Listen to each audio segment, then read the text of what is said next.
This program is rated PG. It contains themes and scenes which may not be suitable for very young audiences. Parental guidance is advised.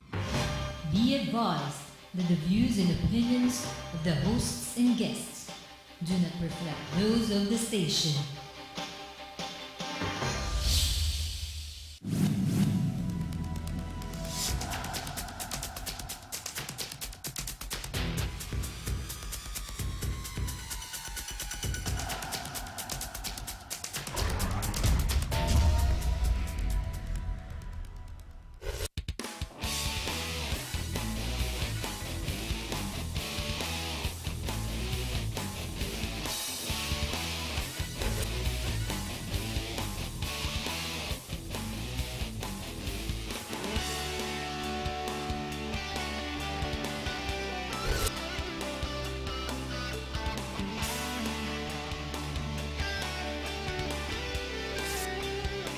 You are what you watch. Hello, my name is Harriton Botko. Welcome to our program. Ladies and gentlemen, with all the current events, we are all being made to suffer. I'm talking about the scams. There has to be other issues that are just as much a priority. We realize the schools and the classrooms, the DepEd will say we have more than enough classrooms, and yet media will tell you there's a hell of a shortage. Now, what to believe, I'm not sure any longer. Whether it be the Napolist, whether there are really corruption, whether there's a scam, as much as we know, or you and I know. The politicians, based on perceptions, well, there's been corruption in the last 5, 6 decades. Let's face it. Now, at the way the whole scam is unfolding, it may be a different story. Just maybe there will be an indictment. Maybe someone will get incarcerated. Either way, these are priority issues, and as much as we're all disgruntled and everyone's sort of getting mad, you know, is this all that there is in this country? Ladies and gentlemen, there is another issue, a priority issue you and I have to face, especially for businessmen. It's called the politics of business, or business in queue with the politics. I'm talking about the ASEAN integration. By January 2015, we have signed all the different documents that will align the ASEAN integration. Now, what is this and what exactly does it mean? It's called the barriers of entry: trade, visa, tourism, the 10 ASEAN countries to come together to make business easier. The main objective, of course, 5 years into this, 7 years, 10 years into this, is the global integration, which is already happening all around the world. We have seen the European Union unfold in the last 10 years. They have their issues. Mainly, my only critique there would be, instead of having a United States of Europe, if only they had the Federal Bank of Europe, maybe they would be less stressed. America, on the other hand, with quantitative easing, is having an easier time with their Federation of States. Now let's look at the other side of the world. We have 600 million people here in the ASEAN, right in the 10 countries. And within the trade and all the brands that come and go, how are we, Filipinos, businessmen, understand the politics that's about to unfold in the next 6 months? This is real. It's not like we're going to say, stop, let it go, we're not ready. You know, come to think of it, let's see, the Thais have what religion? Buddhism, etc. The Indonesians, the Muslims. I mean, within the 10 countries in the ASEAN, the socio-economic, the heritage, the history are extremely diverse. But regardless of all of that, we have signed the pact. No less, our president's just been back at Myanmar, from Myanmar, with the last ASEAN delegation, and it's all a go. The ASEAN integration is here to stay. Let's discuss the issues this way. How is this going to affect us? What solutions should we look for? How do you think this is all going to turn around as far as the 10 countries in the ASEAN? With us, we have brought in something interesting instead of bringing the typical politician and a lot of the talk, and nothing ever happens. I think they call it NATO. No action, talk only. I think that's what it's supposed to mean. We brought in a group from the Super Brands. The Super Brands is an international award-winning award-giving body. It's in 90 countries worldwide. It has over 14,000 cases worldwide. its presence in every country makes it a dominant playing field wherein brands, multiple brands, global brands, actually stand together for the endorsement, co-branding, or what have you. Here in the Philippines, we have a program that helps them either be in advertising, branding consultancy, marketing, etc., etc. But to do that, I'd rather introduce to you the people. You've met Rommel Sangalang, who's at the far end of the group. He's doing mortgage finance. We've got Jason Smith, his first time here in TV, International Superbrand TV, and we've got Carl McLean, who is the chair of Superbrand Marketing International. Gentlemen, thank you for being here. I know that you all know I do politics in my show, Talk to Harry, and for a change, like, Harry, what's this? Why are we doing branding now on TV? I thought that was Larry Bruhard's show and that sort of thing. Now, gentlemen, maybe what I wanted to do is bring out the conversation to direct it towards the real issue of the ASEAN integration, which is about happening, because we've been worried for a lot of the local brands in the country, right, Carl? Yes. Your point of view on the ASEAN integration? My view is very simple. It can be successful if we change some of the attitudes that we have in this country. Indonesia's already gone a long way down the line. Vietnam's going a long way down the line. But what we have to do is basically let go of the power of the oligarchs, because it's all about integration. It's all about working with other people.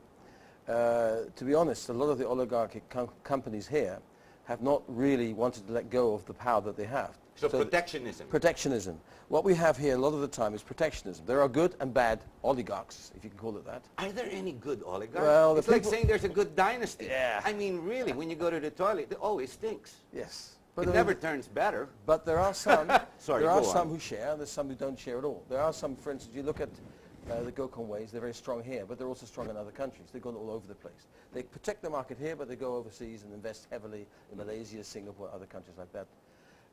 MVP, of course, is together with the Salim Group out of Indonesia. He's already invested outside. He's invested all over the place outside. But if you look at some of the, on my view, slower investors, like the Lopez family, I mean, they've not been particularly successful recently in the Philippines with their investments. And yet they have something like Sky Cable with very little competition, real competition. And they just, I cannot see... Are you saying the barriers of entry have allowed them to be number one and to succeed simply because competition doesn't exist? Correct. No, they have no There's real no competition. They have no real competition here. Jason, you're familiar with many international brands because of SBTV. That's a private channel, or that's an open public channel on the YouTube. And you see a lot of brands that move from country to country. How do you think brands enter other markets? What are their experiences? For example, you have a lot of European brands there. You even have African brands. You have Southeast Asian brands that participate in your program. How do you see them integrating or cross-country? I mean, do they actually need to advertise in other countries? Is there an awareness that is necessary for their brands when they're, for example, being in Angola and somebody watching all the way in Africa? Well, that's exactly what they have to do. They can't just rely on their local TV advertisements anymore. That's not going to push the button on getting exposure into other countries.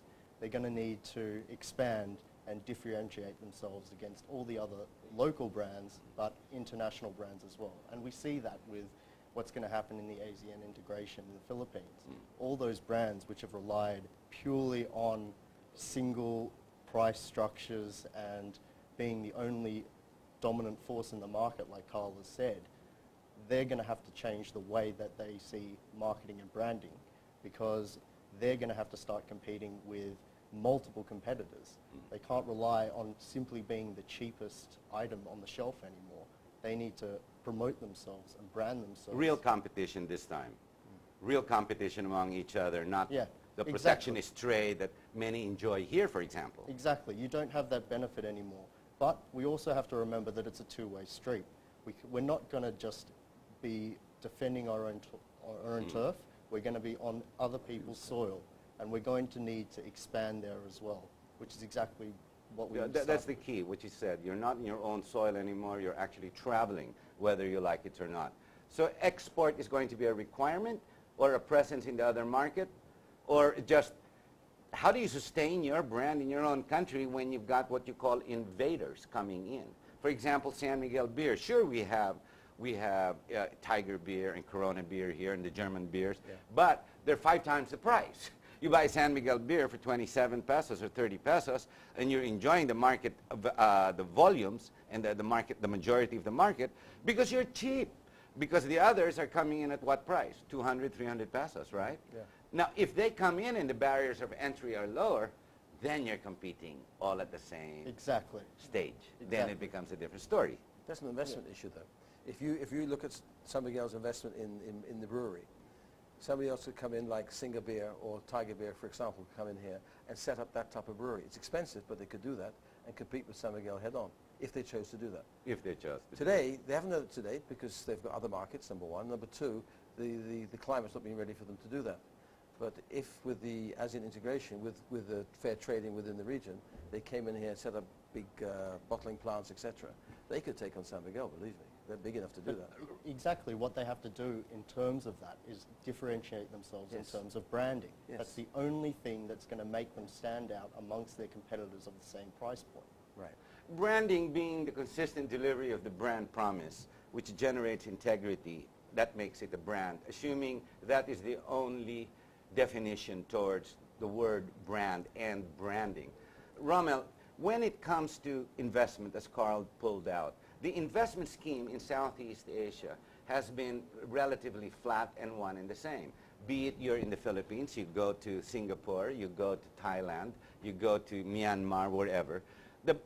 It's interesting that the banks offer less than 1%, a third of 1% in fact, and yet people are willing to mortgage their properties and their purchases of properties and buildings or whatever at 6-7%. They're willing to pay 6-7% on interest, and they're willing to accept a third of only on the savings.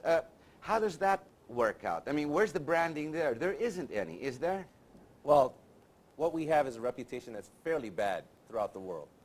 The Philippines really needs to increase their ability to brand themselves as a true economic and viable place for investment. Now, we did get a BBB rating, but aside from that, the usual person on the street, whether they're affluent or whether they're just middle class, understands in their heart that the banks don't look out for their best interest.